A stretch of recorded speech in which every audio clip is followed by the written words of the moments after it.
The hospital was almost silent that night, except for the faint hum of fluorescent lights and the occasional creak of the old building settling. Nurse Elena Costa checked her watch.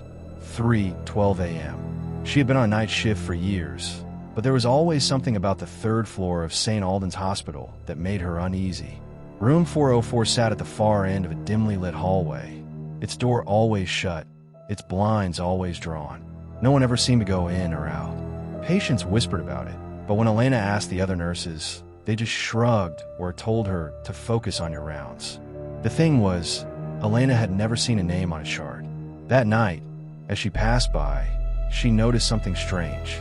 The door to room 404 was open, just a crack, but enough for the faint smell of antiseptic and something metallic, blood, maybe, to seep into the hallway.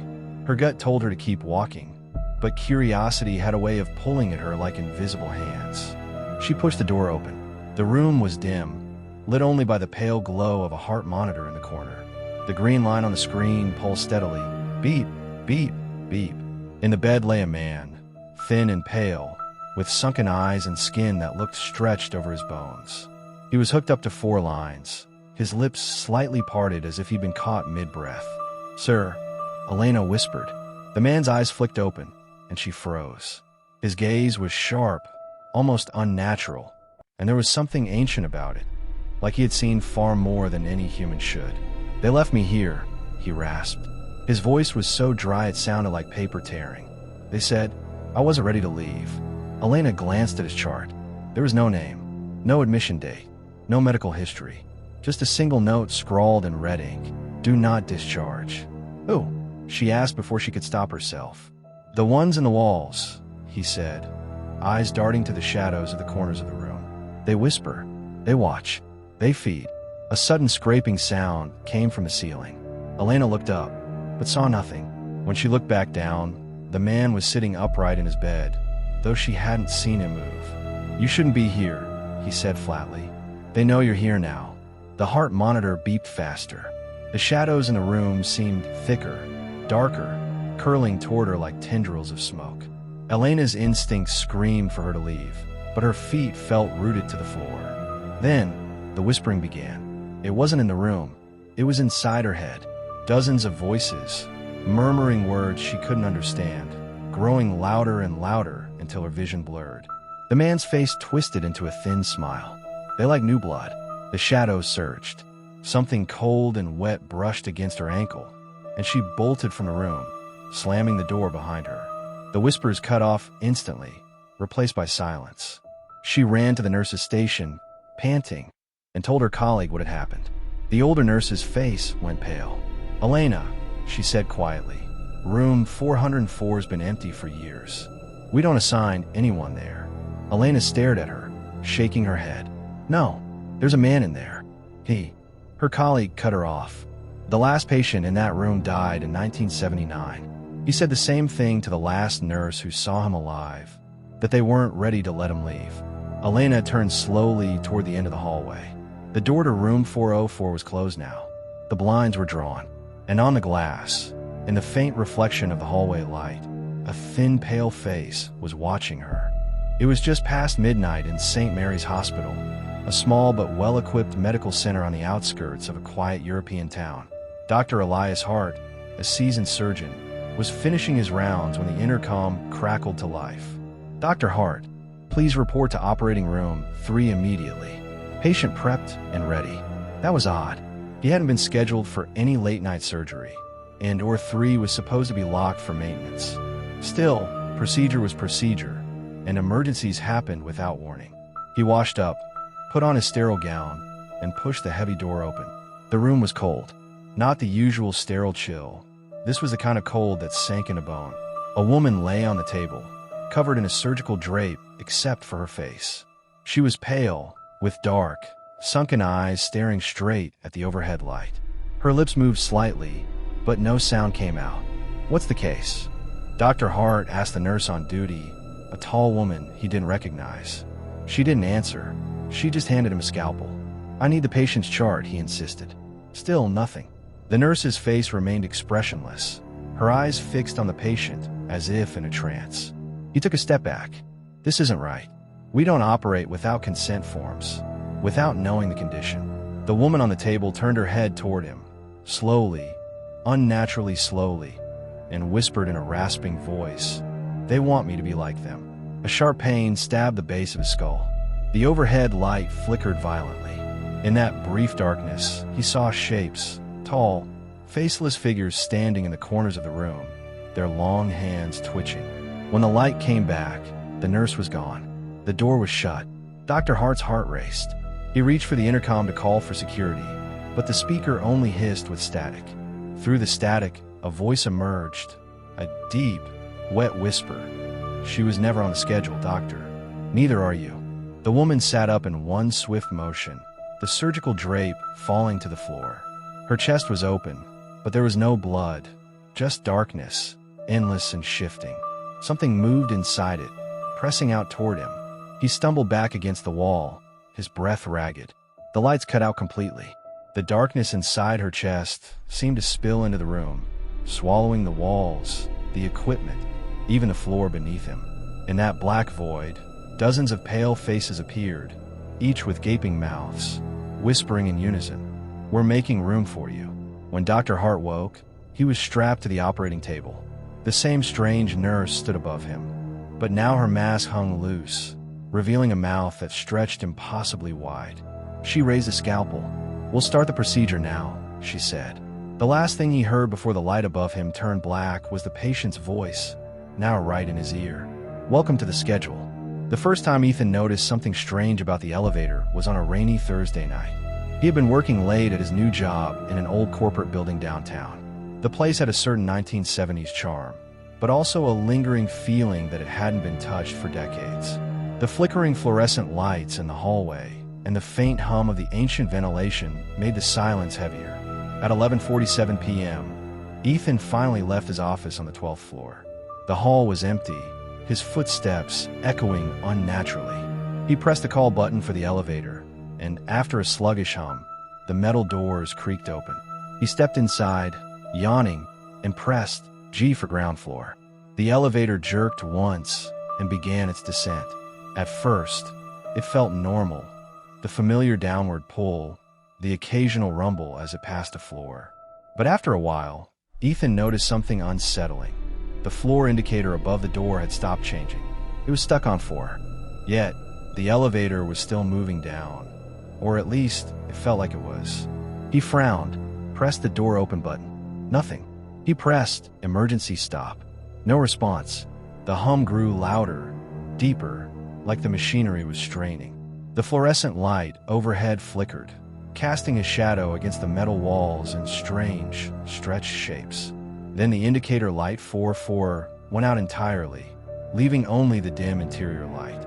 Ethan took out his phone. No signal. The time read 11:58 p.m. He waited. 10 minutes passed. The elevator never stopped. His stomach began to churn, not from hunger, but from the sensation that they were no longer moving in a way elevators should. The air felt warmer, heavier, almost humid. Then came the sound, a faint knock, from outside the elevator. It was slow, deliberate, as if someone was tapping on the outer shaft wall, keeping pace with the movement. Tap, tap, tap. Ethan backed into the corner. "Hello, is someone there?" The knocking stopped. The lights flickered off for a second, plunging him into total darkness. When they came back, there was something written on the mirrored back wall in fog, as if from a breath. "Don't get off." His heartbeat thundered in his ears. He shouted, banged on the door, but the elevator kept moving. At some point, the digital clock on his phone began to glitch, the numbers twitching, flickering between times that made no sense. 2:15, 5:42, 12:00, all within seconds. And then the elevator slowed. The door slid open, but it wasn't the ground floor. It was a hallway, but not the buildings. The walls were made of wet, black concrete, glistening as if from recent rain, though no water dripped. Dim, yellowish lights flickered far down the corridor. The air smelled of rot and earth. Ethan's legs trembled. Something deep inside him whispered that this was not where he was supposed to be. And then, from the far end of the hallway, something moved. He couldn't see its shape clearly, only that it was tall, hunched, and its head tilted at an unnatural angle. It began to walk toward the elevator. Slowly, deliberately. Ethan slammed the closed door button over and over. The doors inched shut, painfully slow, as the figure drew closer. Just before they closed completely, he heard it whisper, in a voice that scraped like rusted metal. "You should have stayed." The elevator shot upward, so fast he nearly lost his balance. The indicator blinked erratically until finally, with a jolt, the doors opened to the empty lobby. It was 3:14 a.m. Ethan ran out, never looking back. But later, when he passed the building at night, he sometimes saw the elevator light on the ground floor, doors open, waiting for him. And he knew, the next time it came for him, he might not make it back. It was past midnight when Evan Brooks, a young night shift attendant at St. Augustine City Morgue, heard the first sound. The building was usually dead silent, literally. The fluorescent lights buzzed faintly, the refrigerators hummed in the background, and the occasional creak of old pipes echoed through the dim, tiled corridors. But this sound was different. A faint tapping, 3 knocks, then silence. Evan froze, his pen hovering over the logbook. He glanced toward the far wall. Thick, pale green tiles separating his small office from the storage chambers where bodies awaited autopsy or release. The tapping returned, softer this time, followed by something that made his stomach turn. A voice. It was muffled, as though it came from deep within the wall. He leaned forward, straining to hear. "Evan, help me." He stumbled back, knocking over his chair. The voice was unmistakable, raspy, desperate, and somehow using his name. His first thought was that someone might have gotten trapped in the cold chamber. But that was impossible. The morgue was locked, and the bodies inside, well, they weren't alive. Evan's heart pounded as he grabbed his flashlight and keys. The cold room smelled faintly of disinfectant and something metallic. Rows of body drawers lined the walls, each labeled with a tag. He approached the section where the voice had seemed to come from, drawer 14. His hands trembled as he unlocked it and slid the metal tray out. A body lay there under a white sheet, the tag on the toe reading, Daniel Carter, time of death, 10:42 p.m. Daniel Carter, a name Evan remembered too well. Just 2 hours earlier, he had signed Carter's intake papers after the man was brought in from a violent car crash. There had been no pulse, no breath, no signs of life. But now, the sheet moved. Evan gasped and stumbled back as the dead man's head turned slightly, pale lips parting. "You have to listen. They're coming through the wall." Evan's flashlight beam shook wildly. "You're supposed to be dead," he whispered, his voice trembling. Daniel's sunken eyes stared into his. Not dead, yet trapped between. Before Evan could react, a loud scraping noise echoed through the wall behind the drawer, like nails dragging across stone. Then came the voices, many of them, whispering in a language he didn't understand. The cold seemed to deepen, biting through his clothes. Daniel's hand shot out, gripping Evan's wrist with unnatural strength. "They feed on the forgotten. Don't let them." The wall cracked, tiles split open, and for the darkness beyond, pale, twisted hands reached through, impossibly long fingers curling toward the open drawer. The whispers became shrieks. Evan yanked his arm free and slammed the drawer shut, locking it, but the voices didn't stop. They began chanting his name. He ran from the cold room, heart slamming against his ribs, the sound of scraping and knocking following him down the hall. The walls seemed to breathe, pulsing with something alive inside them. When the police arrived hours later, they found the morgue empty. No Evan, no Daniel Carter, only the faint sound of tapping from within the wall, 3 knocks, and a voice whispering, "Help me." It was the summer of 1996, when Drive Alan Reeves first arrived at the old St. Halloway Psychiatric Hospital, a place the city had long forgotten but couldn't quite shut down. The paint peeled from the walls, the corridors smelled faintly of disinfectant and mildew, and the building's heating system made an odd rattling noise at night. Reeves had been assigned here temporarily, covering for an ill colleague. From the very first day, the staff warned him about Ward C. "Stay out after midnight," said Nurse Campbell, her voice low, "especially room 6. When Reeves pressed for details, they exchanged uneasy glances and quickly changed the subject. On his second night, while making rounds, Reeves heard soft humming, It was coming from Ward C. Against his better judgment, he walked toward the sound. The corridor there was darker than the others, as if the lights were always a shade dimmer. The humming came from room 6. Inside sat an elderly woman with long, silver hair falling in tangled strands over her hospital gown. She was staring at the wall, rocking slowly in her chair. When Reeves stepped closer, she suddenly turned her head with unnatural speed. "You're new," she whispered. "They always come and go, but I stay." Her chart was peculiar. Name, Margaret Elwood. Admission date, April 12, 1973. No discharge date. No notes from the past 20 years. Only earlier entries describing severe paranoia and delusions of voices in the walls. Reeves asked the night nurse why no one had discharged her, and the nurse just muttered, "She can't leave." Over the following week, Reeves visited her daily. She always sat in the same chair, humming the same tune. Sometimes she asked strange questions. "Have they spoken to you yet? Did you hear them last night? Do you know what's behind the door?" One night, Reeves decided to test the limits. He brought a wheelchair to room 6 and told Margaret he was taking her for fresh air. She smiled faintly and allowed herself to be wheeled down the corridor. But as they reached the hospital's main exit, every light in the building flickered violently. The air turned icy, and Reeves swore he heard whispering, dozens of voices speaking in unison from somewhere inside the walls. Margaret began to panic. "No, they'll drag us back," she cried. The whispering grew louder, turning into guttural chanting. Reeves looked at the glass door. Beyond it, the night air and freedom. But when he tried to push through, the door wouldn't budge. He turned back, and Margaret was gone. The wheelchair was empty, slowly rolling backward toward the dark hallway.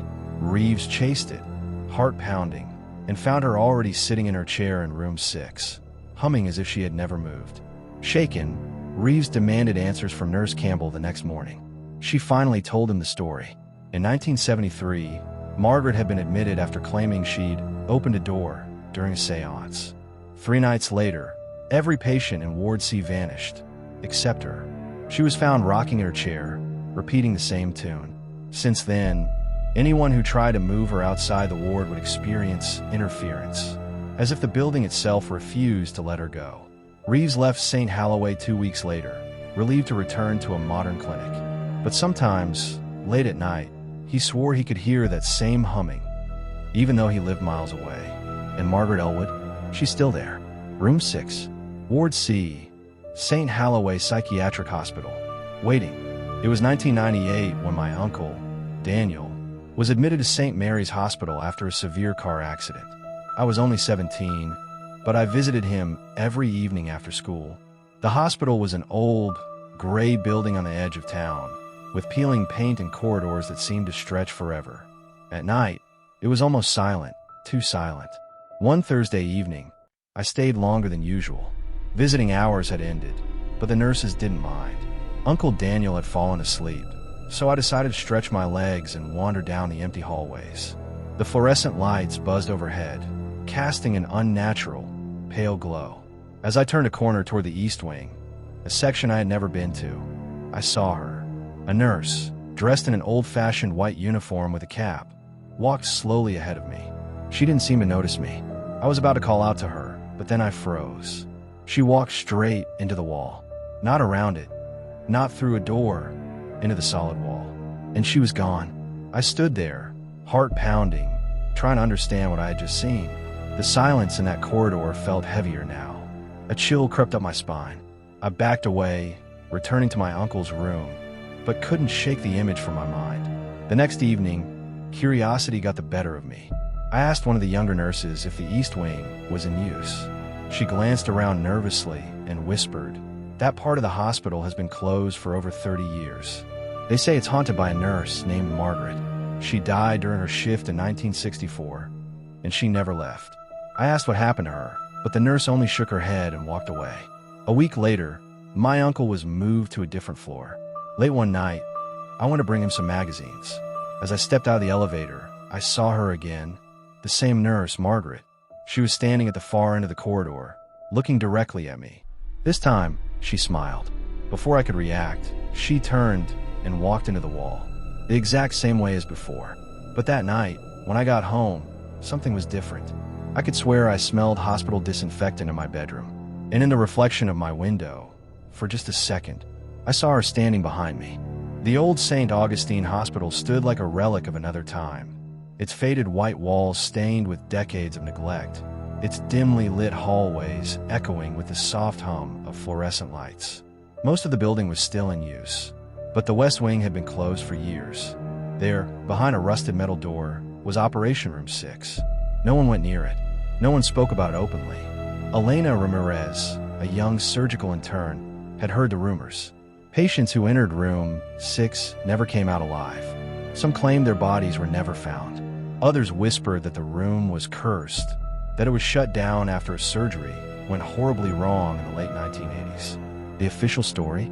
A faulty ventilation system caused several deaths during a complicated procedure, but the staff silence said otherwise. One rainy Thursday night, Elena was on the night shift with only a skeleton crew of nurses and doctors. The ER was quiet, eerily so. Around midnight, an urgent call came through the intercom. Dr. Ramirez, Operation Room 6 is ready for your patient. Her blood ran cold. Or 6 wasn't even on the active list. She pressed the button. I think there's a mistake. Or 6 is sealed. The voice replied, calm yet hollow. We're waiting. The hallway leading to the West Wing smelled different, like rust and formaldehyde. The metal door that was supposed to be locked stood slightly ajar. Inside, the lights flickered, revealing an operating table draped in yellowed sheets. The air was icy, and Elena's breath came out in visible clouds. Then she heard it, a faint whisper. Scalpel. On the table lay a patient, motionless, covered from neck to toe. His face was pale, his lips almost blue. Machines beside him beeped softly, though none were plugged into the wall. A shadow moved in her peripheral vision. Turning, Elena saw a figure in an old surgical gown, mask hanging loose, eyes milky white. Another appeared, and another. Soon, the room was filled with ghostly surgeons, their movements jerky and unnatural. They surrounded the table, instruments clinking. One of them turned to her. Scrub in, doctor. You're late. Her hand shook. I'm not supposed to be here. But the patient's eyes suddenly snapped open, staring right at her, wide with terror. His lips moved. Don't let them cut me again. Before she could react, cold hands gripped her shoulders, guiding her toward the table. The instruments on the tray gleamed under the flickering light. Scalpel, forceps, bone saw. The figures began to chant in low, guttural voices, and she realized the smell wasn't just rust. It was blood, old and fresh at the same time. The last thing Elena remembered was the sharp pain in her side, like a scalpel piercing skin. Her skin. The next morning, the West Wing was found sealed again. Elena's ID badge lay on the floor outside the door. There was no sign of her, but in the hospital's schedule, printed at 5:45 a.m., one line had been added in faded ink. Patient E. Ramirez, procedure, ongoing, Operation Room 6. Greymouth was a small seaside town. Always quiet, unnervingly quiet. Streets emptied as soon as the sun set, waves lapping calmly against the shore. Nothing unusual had disturbed its peace until that night. A cold breath of wind, a whisper in the silence. In the town library's donation bin, an old leather-bound journal was found. Its cover cracked, pages yellowed and faintly smelling of damp and metal. Inside the cover, faded ink read, Dr. Lionel Holloway. The older residents remembered him well. Once the town's trusted physician, Holloway had vanished without a trace one March night in 1972. His home was locked tight, his belongings untouched, except for him gone. An absence that chills the soul. Eleanor, the young librarian, discovered the book late one evening. She had handled many old volumes before, but this leather cover was icy cold, as if it had never felt warmth. She hesitated, but curiosity won. She opened it. The first pages were mundane, notes on patients, weather, restless nights. But by March 3rd, the tone changed. Something moves within the walls of my home. I thought it was rats, but the scratching is deliberate. It follows me from room to room. I now sleep in my study, lamp left on, walls breathing in the dark. By March 10th, the scratching became whispering. My name, whispered over and over, Lionel. "Lionel, come downstairs." One night, Eleanor thought she heard her own name whispered. A chill ran down her spine. In the basement, a door appeared, one Holloway had never mentioned. No hinges, no handle, just a thin black seam in the stone. The door was open. Ink stains and a dark, sticky residue marred the pages. The last entry, written in a trembling hand, read. I spoke to it. It answered in my voice, but twisted and wrong. Said it had always been here. Said the door was never meant to be found. The smell. God, the smell. It promised I could step through and never age. My hands are no longer my own. They keep writing without me. It is at the study door now. If I stop writing, it will... The sentence stopped abruptly, the pen dragging a jagged line across the page. Silence. Then a slow, deliberate scratching. Eleanor closed the journal. The library was deathly still. Then the sound came again, from a basement. A whisper, close and clear. Eleanor, come downstairs. No one in Greymouth knew what lay behind that door. Eleanor's story was far from over. It started with a sound. A soft, rhythmic beep, beep, beep. Faint at first, like a distant hospital monitor. Alex Turner thought it was a dream. He had just moved into a small rental apartment in Brighton, England, fully furnished, including an old iron-frame bed. The landlord said, "It's vintage, solid build from the 1950s. People don't make beds like this anymore." Alex didn't care about vintage. He just wanted something cheap and quiet. The first night, the sound woke him at exactly 3:17 a.m. It wasn't coming from outside or the walls. It was coming from the bed. At first, he thought it was just the springs or maybe his phone, but when he pressed his ear to the mattress, it grew louder, identical to a hospital ECG monitor, steady, clinical, alive. The second night, the beeping returned at the exact same time. After 30 seconds, it sped up, beep, beep, beep, beep, beep, like a heartbeat panicking, then suddenly flatlining in a long, chilling tone, beep. The mattress felt warmer, as if it had a pulse. The next day, Alex played the recording for his coworkers. They joked, maybe the last tenant died in that bed. But an older colleague, Margaret, frowned. Be careful. Some objects remember deaths. Beds are the worst. They keep the rhythm of the last heart they held.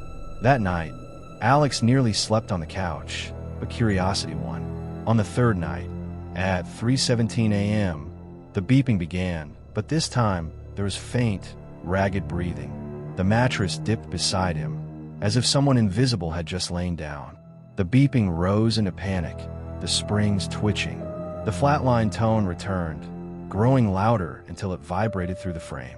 In the dim streetlight, Alex saw a deep indentation forming on the empty side. On the final night, the sound started earlier, 2 a.m. The beeping was fast from the start. A cold pressure gripped his chest, stealing his breath.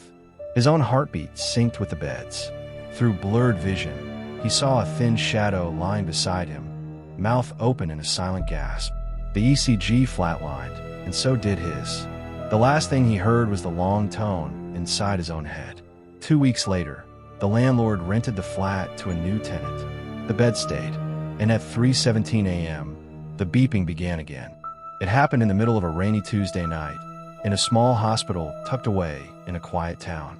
The ER was eerily silent except for the steady hum of fluorescent lights and the occasional shuffle of nurses' feet against the cold tile. A woman was brought in by ambulance, mid-40s, pale as chalk, her lips slightly blue. The paramedic said her name was Elena Griggs, and she collapsed in her kitchen without warning.